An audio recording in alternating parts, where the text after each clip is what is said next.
Christopher Walsh with just a minute here on BamaCentral.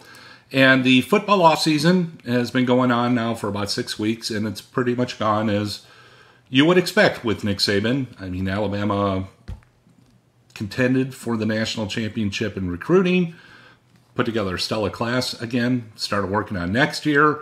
Saban's been bouncing around a little bit after putting, his coaching staff together, making sure it's intact. Showed up at the TPC Sawgrass yesterday, shot the 17th hole with Justin Thomas.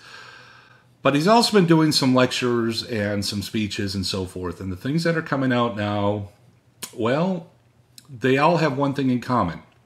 And, let's talk about when, his lecture, I guess you would call it, at the American Football Coaches Association clinic, when he said, everybody asks when I'm going to retire. Retire for what? I'm going to jump into an empty abyss? What am I going to do? Look, this isn't anything new from Nick Saban. I mean, he's been saying this kind of stuff for a while. He's getting the question every single offseason. You can tell he's getting sick of getting asked the question. One thing he really hates is basically repeating himself. Once he goes on the record about something, he kind of thinks that's it. But there's a common theme here.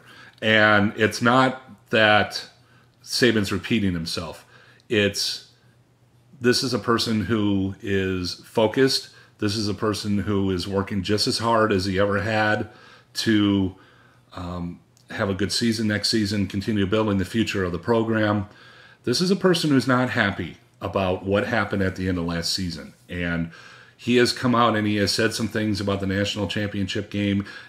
It's more in his mannerisms than the words. You can tell this is bothering him. This is motivating him.